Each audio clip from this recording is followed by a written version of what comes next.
Hey there guys, I'm SonicGhost and welcome back to some more Let's Play Splatoon 2 multiplayer. Last time we took a look at all the different stuff that you can go ahead and do in Inkopolis Square to prepare you for the multiplayer modes here in Splatoon 2. In today's video, we're going to go ahead and take a look at our first mode here, Turf War, but before we do that, there's a bunch of different information we need to go ahead and discuss here in Splatoon 2 to make sure you're 100% ready to go into battle into the game. So first things first, we kind of glanced over this little bit of detail during our little tour of Inkopolis, but if we go ahead and press the X button here to open up our menu, we can go over to status and ability, and in here we see all the different abilities that are available in Splatoon 2. On screen now is a full list of all the different abilities here in the game, and they are separated into two different categories: regular abilities, or abilities that could be put on any piece of gear in the game. And you can put multiple of these abilities on one single piece of gear. There really are no limits when it comes to regular abilities in the game, because you can just kind of do whatever you want.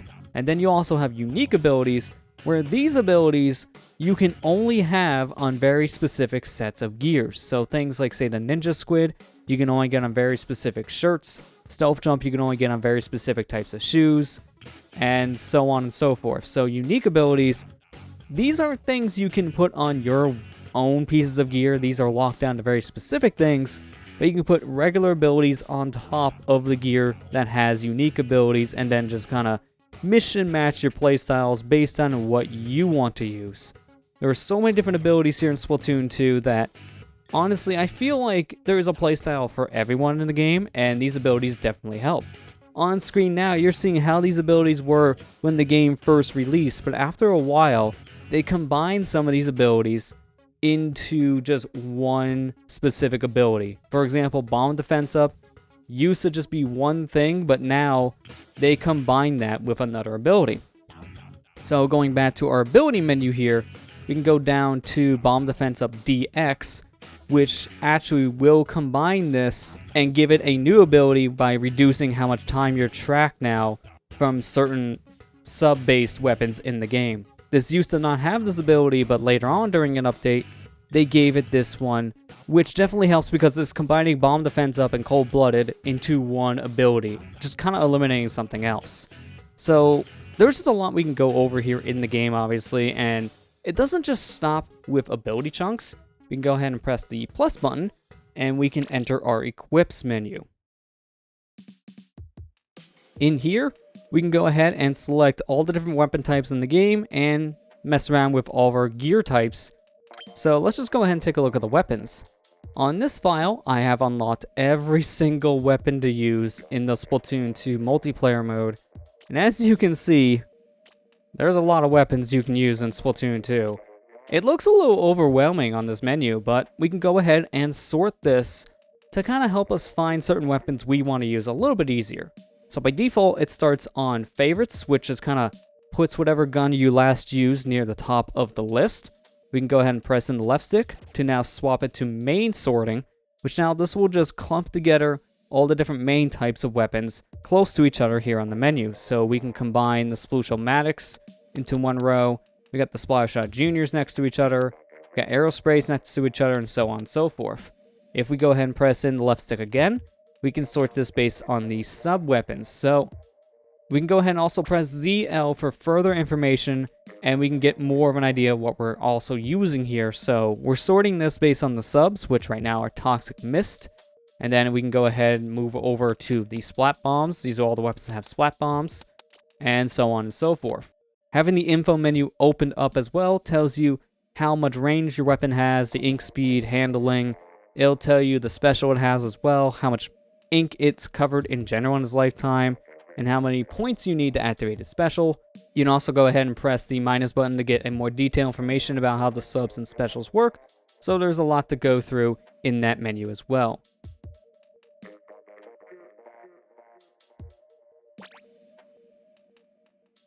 We can go ahead and press in the left stick one more time to go ahead and sort it into special, which is going to sort things based on the special ability with each weapon. Like right now we have Ink Armor, and then we go over a page, we get the 10 missiles, and the list just keeps on going on.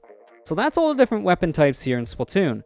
I should mention that there are so many different weapons in the game, I can't really go over every single weapon combination along with gear combinations in the series, as it would be a little too overwhelming and too complex for this series. This multiplayer series is more of a showcase series for the different multiplayer modes in Splatoon 2 and how they work, rather than a full detailed guide of how exactly you should play and what each mode can entail 100%. There's just so much to cover. I recommend looking up weapon guides on YouTube or gear guides for Splatoon 2, as there are a lot of different videos on the platform detailing a bunch of different playstyles and different weapon loadouts and all that kind of stuff. So if you want more information about this, I highly recommend you look it up outside this Let's Play, as there are so many different things to cover. I just simply cannot cover them in the amount of videos I want to produce here in this series. But now we want to go ahead and check out our pieces of gear as well. So just like the weapons menu, we can go ahead and sort this based on 3 different categories. Most used will put your last used gear near the top of the list. We can go ahead and press in the left stick and we get to ability. So now it's going to sort it based on its main ability. So right now we have ink recovery ups next to each other, then ink saver mains, and then so on and so forth. We can go ahead and press the button one more time to go to brand. I feel like out of all the sorting options, brand's probably the most useless out of the 3. And that's just because it sorts it on something that you may or may not know about Splatoon. So this one I don't really see myself using all that much. Some other players may use the brand sorting option if they're very familiar with the brands in Splatoon 2. But personally for me, I don't really use this option, as I don't really find it that easy to remember the brands of all these different pieces of gear. Same thing applies here for the clothing and the shoes. You can do the same different sorting options here, and it would show all your different special types of gear here in a very easy to find way. Same for the shoes, you can go ahead and do the same thing. But I want to actually mention something here. If I can go over to a piece of gear that doesn't have all of its slots filled in, you'll notice something here. So let me actually go back to these shirts, as I do believe I have a shirt that's pretty close here to being like another slot open. Here we go, this one right here. The Rockenberg White, as you see, it only has 1 out of the 3 slots here I have on this piece of gear filled out, and there's a little experience bar under the shirt. Well, that's because you don't just earn experience for your player in Splatoon 2, you also earn experience based on your weapon and your clothing. So specifically with the clothing, how this works is that the more you play, the more points will be added towards your gear. Once you have it maxed out on that specific level, it will roll an ability chunk to put onto your gear. And you can do this up to 3 times as long as you have 3 slots on your gear. The amount of stars on your gear depend on how many ability chunks you have on it by default, but as shown during the tour of Inkopolis, you can add more slots to your gear with Sea Snails. So you're not just limited to 1 or 2 slots on gear. You can go up to 3 at max. How the weapons work is that they go on something called a freshness status. Freshness is an experience system exclusive to the weapons for only Turf War here in Splatoon 2. And there are 4 different titles you really need to worry about here for your weapons: Dry, Raw, Fresh, and Super Fresh. And each one of them give a different payout reward based on how well you're doing with that weapon in Turf War. So Dry is the default level that you get when you buy this weapon from Sheldon's shop, and then the more games you play, you'll reach Raw, and then Fresh, and then lastly Super Fresh, which there are 3 different versions of the Super Fresh rating. So on screen now is a list of all the different titles with their payout rewards that you can get at the end of a Turf War battle. This is a very interesting mechanic, and it's a good way to give your character more experience in Splatoon 2 for playing well in Turf Wars. Now, it is kind of hard to get to some of these higher levels. I've only ever really gotten to Fresh, I've never gotten to Super Fresh, but these are really good things to get as a good payout to give you more experience at the end of a game in Splatoon 2. One last thing we want to go ahead and take a look at here is we go to Other. This will allow us to change our controls here in Splatoon 2. So we can already kind of do this if we open up the menu and go to Options, but this allows us more granular control in the Equips menu, so we don't even have to leave this menu to change things. and you can change the controls between tabletop/TV mode and handheld mode here. You can go ahead and change your character style, but this only applies to that specific character you're playing. If you want to change your gender or your player type from Inklings to Octarians, then you will actually need to open up your options, go to Other, Player Settings, and then you can change all the information here. You still get to keep all your experience, money, weapon, gear, all that kind of stuff. The only difference now is you will be playing as a different character, which obviously needs to go into a separate menu to go ahead and change. We're not going to be doing this as there is no need for us to be changing our character right now, so our last and final menu in this section is Amiibo, which as shown during the tour video, you can go ahead and scan an Amiibo here in this menu in Splatoon 2, save your gear information to that Amiibo, and then you can scan it onto your controller to just go ahead and instantly change your gear around in the game. So that is a very nice thing, but that's pretty much everything this menu has to offer. The last little thing is you can press the Y button here to go into test mode for this specific weapon, and doing this is basically the same thing as in Sheldon's shop. You can go ahead and test your weapon in this little private testing area, I like to say. You just go ahead and see how well your weapon works here before you go into battle. And you can do this with every single weapon that you own in Splatoon 2. You can change out your weapons here on the fly. You can mess around with your control settings as well. So that's pretty much everything that you can do with the equips menu. So another thing you want to go ahead and know before going into battle is the different types of multiplayer modes here in Splatoon 2. In the lobby here, there are 3 different things that you can go ahead and do, but at default, you really don't have many options. When you first load up Splatoon 2, you're going to be at level 1. And level 1, you're only able to play Turf War. So this is a little bit of a gatekeeping moment, I would like to say, as you have to play Turf War for quite some time to unlock the other modes in Splatoon 2. But this is basically to make sure that you know the basics of Splatoon, you get the idea of the controls, the mechanics, and all that before jumping into the other modes, as they are more complex compared to Turf War. Turf War is your starting game type of Splatoon 2, and the easiest one to understand. Then you have rank battles, which you do not unlock rank battle until you're at least level 10 in Turf Wars. Once you're level 10, then you unlock rank battle. And rank battle is interesting because you get to play one of the different 4 game types: Splat Zones, Tower Control, Rainmaker, and Clam Blitz.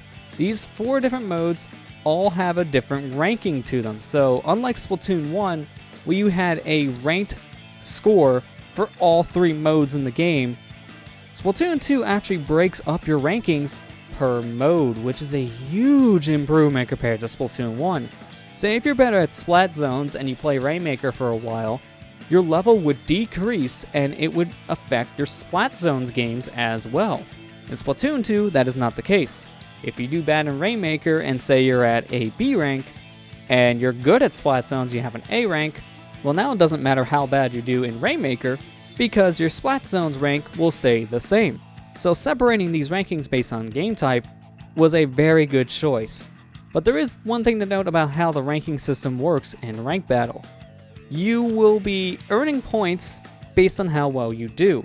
So if you just beat the game and your team doesn't get a knockout, you'll get some points, but if your team does get a knockout, you get even more experience added to rank mode.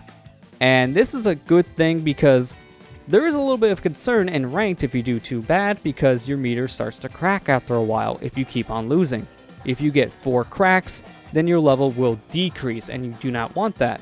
So later on, the more experience you give a ranked mode, and the higher your ranking gets, you actually get a little bit of a safety meter that you can go ahead and work up to. So there's a little bit of an OK bar, as the game calls it, in the middle of your meter. You want to fill yourself up to wherever that OK bar is, as each rank will have a different area for that. And once you meet that threshold, if your bar fully cracks and you start decreasing your rank, as long as you hit the OK mark, your rank will not go down. It will just reset back to the beginning of that ranking you're in. So if you're at S+, for example, and your meter does crack after the OK mark, you'll still be in S+, you will not be downgraded to a previous ranking. So this is very nice. This is good to know, because to unlock the other ranked mode in the game, which is League Battle, which is basically the same thing as Ranked Mode, but has a completely different ranking system. In order to unlock League Battle mode, you need to have at least a B- or higher in one of the 4 different rank battle types. So knowing about how the system works is definitely going to help you unlock League Battle.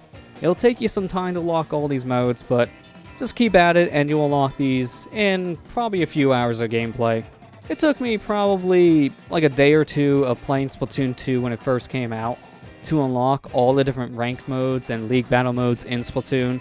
So just keep at it and you'll unlock these modes in no time at all. Quickly to go over what's different between the League mode and Ranked mode in Splatoon 2, because these basically are the same mode in practice as you are playing the ranked battle types in both modes of Splatoon 2.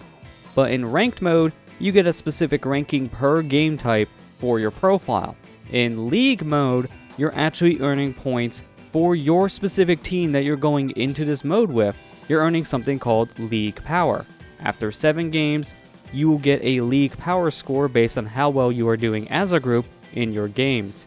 And at the end of a 2-hour rotation, you can go ahead and see where you rank with your League Power compared to other players in Splatoon 2. You have the top 100 players show up in this 2-hour rotation if you hit the minus button on more details when you're looking over your total stats via the League mode's results menu. So you can see how you compare to other players in Splatoon 2 in this mode. And this is the mode a lot of competitive people use to play with their friends and coordinate in a ranked mode. But there is one other game type here, which is Salmon Run, and Salmon Run also requires you to be at least level 4 in Turf War. So out of all the different modes, you're probably going to unlock Salmon Run first because it's obviously a much lower level compared to Ranked or League mode, and that may be the mode you experiment around with. But keep in mind, if you do unlock Salmon Run and you decide to play that over, say, Turf War, you're not going to earn any experience points. It has its own separate experience system. So you can't play Salmon Run and then expect to unlock Ranked Battle after a while, because that's just not going to happen. With a different experience system, you still have to keep on playing Turf War. So do keep that in mind. Now, before we jump into battle here, we can also go ahead and do some recon on the maps currently available to us in Splatoon 2. So if we press the Y button here, we can go ahead and just explore these maps at our leisure. So let's go ahead and pick the first one here, Surgeon Shipyard. So loading right in here, you'll see that we're all alone here on this map. It's just us, and we can go ahead and explore to our heart's content. We only have about 3 minutes, but we can go ahead and run around this map, and we can just kind of get an idea of the setup here, just gauge our weaknesses on the map in general, get an idea of how our weapon works in this area, see if we want to use something else. It's a really nice little thing you can go ahead and do, and this works for all the different battle types. So depending on the game mode available, recon may be more and more of an important feature to you, as I don't really find this all that useful in Turf War, but say if you're doing this for like Ranked Battle, this is a huge improvement to some of those modes, as you can actually do some research going in. You can get an idea of what kind of weapons you want to use based on the maps that you are playing on, as certain weapons do better for certain game type modes and certain maps in Splatoon 2 as well. So recon is a really helpful thing because you can just go ahead and play around with anything to your heart's content in that 5-minute or 3-minute time span depending on the mode. This is a really helpful thing, and I highly recommend new players to use the recon option to get an idea of how each mode plays, and also just to experiment with different weapon types on different maps in the game. So now that you've done your recon, you're pretty much all ready, so you can go ahead and jump into a regular battle here. But you can also jump in with friends. So if you have friends that are currently playing Splatoon 2, you can actually join their games in the regular battle here in this option. So if you have a friend playing Turf War, you can just join your friend in the friends mode, and then next time a free slot is opened up in their lobby, you will join them in their game. So this could take a little bit of time depending on what time you're jumping into their games, but for the most part, this will take you like say about 3 to 4 minutes to join a friend from Turf War. You can also use the friends menu to join a friend that has a lobby open for things like League Battle, the online lounge, private battles, pretty much anything that's in this lobby system in general, you can join your friends with here, so do keep that in mind. Speaking of private battles, that is the next thing we want to go ahead and take a look at here. So I'm not really going to be covering private battles in the series, but one thing to note is that whenever you're making a lobby, whether it be in private battles or league battles, you go ahead and press the Y button here to set a password, and you're going to set a password based on a combination of 4 different numbers. So there is that. So I guess for this one, we'll just go simple. 1, 2, 3, 4. No one can crack the code now. You can press the R button to turn on and off voice chat.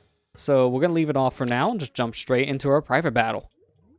Going into private battle here, we'll see we have a lot of different options here we can go ahead and mess with. So we can press the X button for even more settings here, which is just one extra thing, which is secondary abilities. So if you're wanting to turn this on and off, then you just press X button for that. But to cover the gist of this, we can actually play every single game type in Splatoon 2 here in the private battles lobby. But there is a catch to this system though. To get the most out of private battles, you want to have a full room of 8 people. So I don't really use this mode much, and this is why we're not going to be really covering private battles in this multiplayer series, simply because you need a lot of people to fully make this work, and I feel like that would get a little too chaotic, so we're just going to opt not to really use private battles for this. But that is fine, because private battles just lets you play all different game types that are already in Splatoon 2.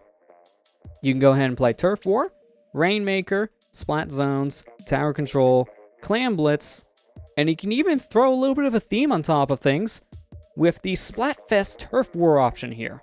Now this one allows you, as you can see, to select more stages in the game, so we go from 23 stages to 47.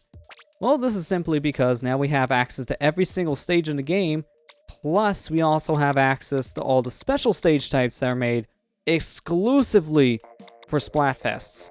This was something that Nintendo added into Splatoon 2 after the final Splatfest happened in 2019. So you have a lot of options here, and with a big group of people, you can basically make your own Splatfest themes and play it out. You can also make your ink colors here as well, so that is a nice thing. You go ahead and just predetermine colors. This is a very nice option. Private battles is a really good thing to use if you're running big events for Splatoon 2, as basically every single tournament for Splatoon 2 will use private battles. As you can see, we have up to 10 slots opened up, but you can only have 8 people playing at a time in Splatoon 2. Well, that is because the other 2 slots are reserved for spectators. This is why private battles are used all the time in a tournament setting, as you can have granular control over everything that's being shown in a game of Splatoon 2. So you can see specific players, what they're doing, you can do an overhead view, you can swap around for both teams whenever you want. It's a really good option, and it's really good for organizing big events for Splatoon. So I'm really glad to see the option to add a spectator mode in these private lobbies, because Splatoon 1 did not have this at all.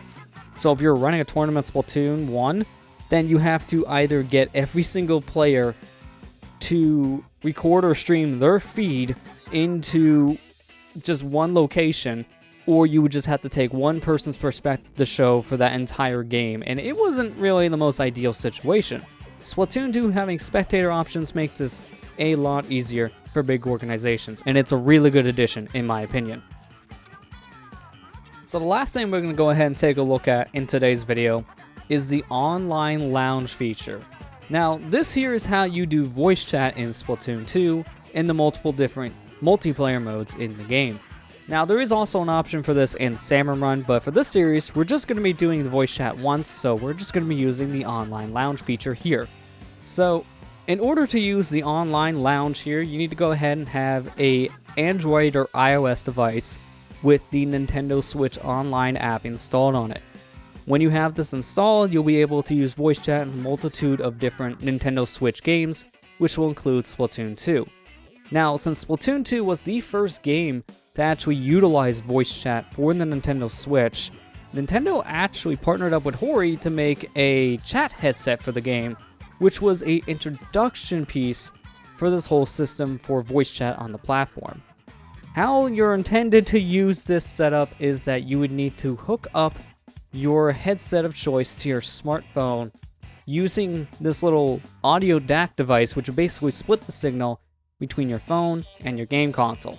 you would plug your headset into one end, and then you use the other two inputs on this little audio DAC to connect your phone and your Switch to said device and feed all the audio into your headphones and out to those respective devices. This is a very interesting setup, but it is really messy in my opinion. It requires a lot of wires, and it's not the best to use if you're playing in TV mode, so I don't know if I can really recommend this for a lot of people, but we'll be trying it out here in this video. And I actually did do a video talking about the Splatoon 2 chat headset in more detail. I actually did an unboxing a few years ago of a bunch of Splatoon 2 items, which included this headset. So if you want to see this headset in action, then go ahead and check out that video. I'll leave a link down in the description below, so you can go ahead and see this thing for yourself. But now let's go ahead and open up a room here in the online lounge, and just see how this voice chat feature works in the game.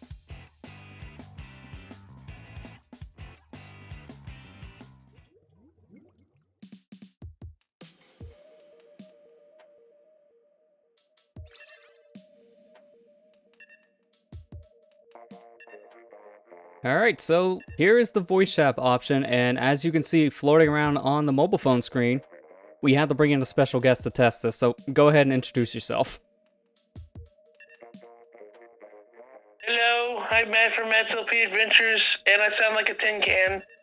Yeah, so how we have to do this is one of the most complicated setups because of how Nintendo wants to handle voice chat. So if you were actually doing this, this is the audio quality you would be hearing right now as the receiving end using a headset. It's very tinny, it's not really the best, but it's workable. For the sake of this though, we have to use our phone's built-in speakers and built-in microphones, and it may have some echo. So we're just gonna play around with this and see how this works. As you can see, you can go ahead, press the mute button, then you mute yourself to your friend. You can unmute yourself and then continue to talk. You can talk in between games. You can add more people if you want. Yeah.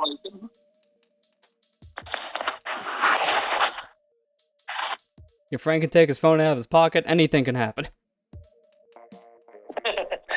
He could slam the phone against the table, make a lot of background noise. Yeah, this is very clunky. So you guys are getting a sneak peek at actually one of the rank modes coming up here. This is Tower Control. We're just going to be playing this one real quick, but just a little bit of a sneak peek here just to show you how this works.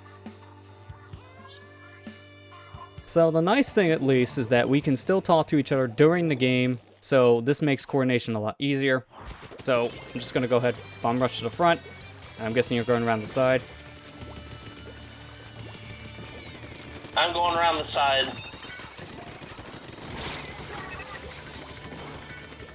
Ah!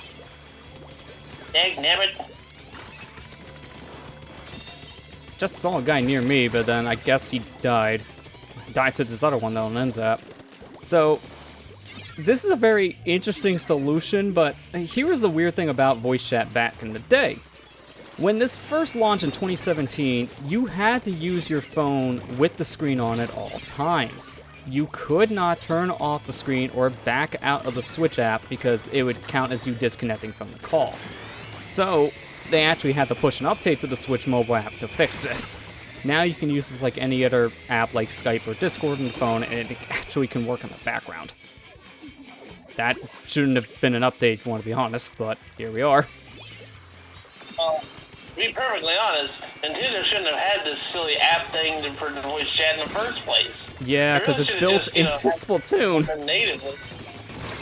It's built into the game if you use the LAN game mode. I've never heard of any console that had their voice chat set up this way. Yeah. Where it's like, no, you gotta use the app on a phone. Use a separate device entirely for the voice chat options. Yeah, this is definitely growing pains from Nintendo. This was really the first big online multiplayer game they've really tried to use voice chat in, and you can definitely tell this is their first experience with it because they don't know what they're doing. They honestly kind of did stuff a little bit better back in the Wii U days because that had a built-in microphone, and even like DS and 3DS games also did better. But the first Switch Yeah. Online game to have voice chat, yeah, that definitely hit a sour note.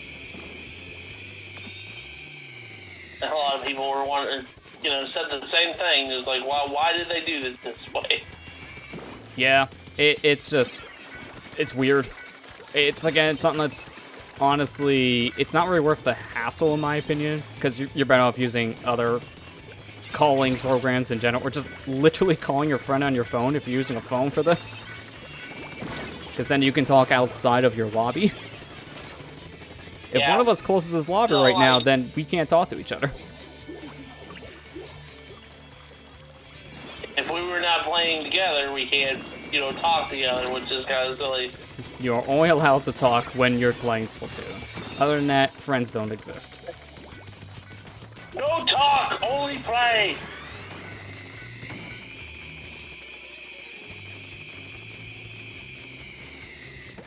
Now keep on getting over there. So far, this is working out. We're not really explaining how this mode works, because you have to stick around for the tower control video for that one. We're just kind of, again, we're just playing this more or less to demonstrate the voice chat, and just so you can hear how it works. We couldn't really sit in the lobby too long, because lobbies do eventually just start the games regardless after a while. So we just have to kind of wing it. Plus, this is a real-world example of how this works, too. Yeah. I like how one of our teammates just called bye. Yeah, I guess he didn't have any confidence in that play. I didn't have any confidence in that jump, but oh man, that was worse than I expected. I mean, I was on that tower for quite a while. Yeah, I mean, you pushed it far because we almost got to the end, so I guess just for a quick recap, just again, you have to watch tower control to get the gist of how all this works, but how this mode is, you just want to get the tower to the other side. You got 3 checkpoints, you must push fast, so we want to get this over there. That's the gist of it. This is probably my favorite League mode, battle mode. Yeah, it's one of the more chaotic ones because of how back and forth it can get. Yeah.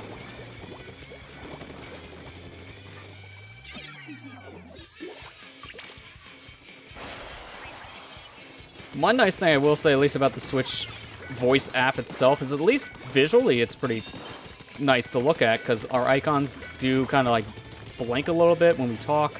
They move around at all times, so they can't cause screen burn-in, which is nice as well.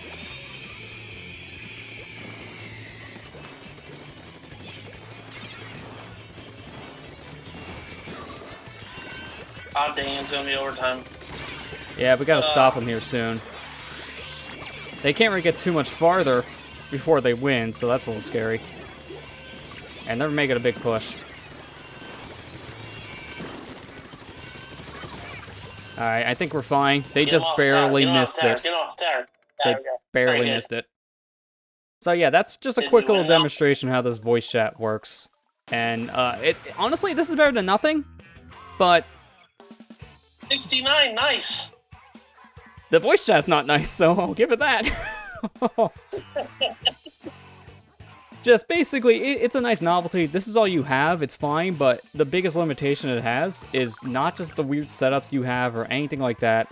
It's just that you can only use this for private lobbies or for League mode, and that's it. You can't use this for Turf War, you can't really use this in ranked mode, although you can't play with friends in ranked mode to begin with. You can also use this in Salmon Run, so at least there's that, but you can't use this in ranked or turf, which is kind of the bigger deal. Which is kind of stupid. It's just like, at this point, just have Discord open if you're wanting to play with friends. Basically. So, thanks, Matt, for sneaking your way into this video and helping me out with the voice chat. That definitely was a weird thing to look at. You're very welcome. Glad we at least got to cover it. I'm glad I got to sound like a tin can in this episode. Yeah, really. Man, you gotta upgrade your microphone. It sounds like you're still using that Rock Band mic from the early days. Oh, man. That bad, huh? Yeah. Yeah, I probably sound no better either.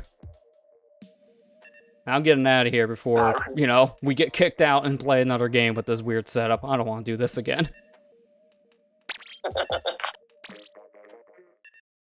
So that's basically the online lounge there in a nutshell, and as you've seen, probably not the most ideal setup. I'll just recommend people not to use the voice chat feature with Nintendo Switch Online's standalone app on the phones, and just use something else like Discord, for example, to talk with your friends, as that'll make things a little bit easier, and you can also communicate before you even start your games in Splatoon 2. But at least you do have the option to go ahead and talk to your friends with native voice chat, even if it is a little clunky. So, there's really only one more thing we want to go ahead and talk about, and that is regarding Turf War. I did say in the very beginning, we are going to be looking at some of the Turf War stuff. It's just not through the main game. There was a set of demos actually for Splatoon 2, both before and after the game's release, called Global Test Fires.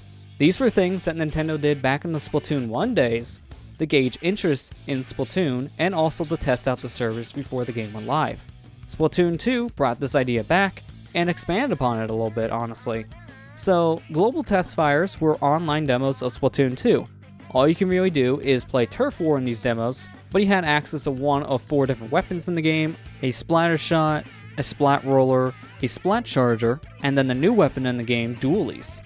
And this was a good introduction to Splatoon 2 and gave people an idea of how the game would play months before the game would release. The Nintendo Switch came out in March 2017, and that's when the first global test fire for Splatoon 2 happened. The game didn't release until July of that year, so you played the game a few months in advance using this demo. Splatoon 1, the earliest the test fires were available before the game's launch were about a couple weeks, so this is a big jump up for Splatoon 2. You also got demos later on Splatoon 2's lifespan that basically did the same thing, but also now you had access to more stuff in the game for the demo, so that did help as well. These were timed demos, so you couldn't really play these indefinitely. You only able to play for however long these servers were up, and they were only really up just a few hours at the most, depending what was going on. Original global test fires were only really up for about 2-hour sessions. Later demos would be opened up for a couple days to allow people to get an interest in Splatoon, but they don't really happen that frequently, unfortunately. I do wish they do global test fires more often to allow people to try out Splatoon 2 before they purchase it, as it is a very different shooter. I feel like these demos were a great entry point into both Splatoon 1 and Splatoon 2, and I hope to see these continue in the future. I did actually stream the Global Test Fire event that happened for Splatoon 2 before it came out back in March of 2017. And if you want to go ahead and watch those streams, I'll put a link down in the description below to those Global Test Fire videos, so definitely check that out if you want to watch more of these Global Test Fires in action. But that was a lot of stuff to go over there, and we haven't even started our first game in Splatoon 2 yet. So, with that said, we're going to go ahead and jump into Turf War in the next episode. So next time on Let's Play Splatoon 2, we'll be covering the regular battle option here in Splatoon 2, Turf War. I'll see you guys next time.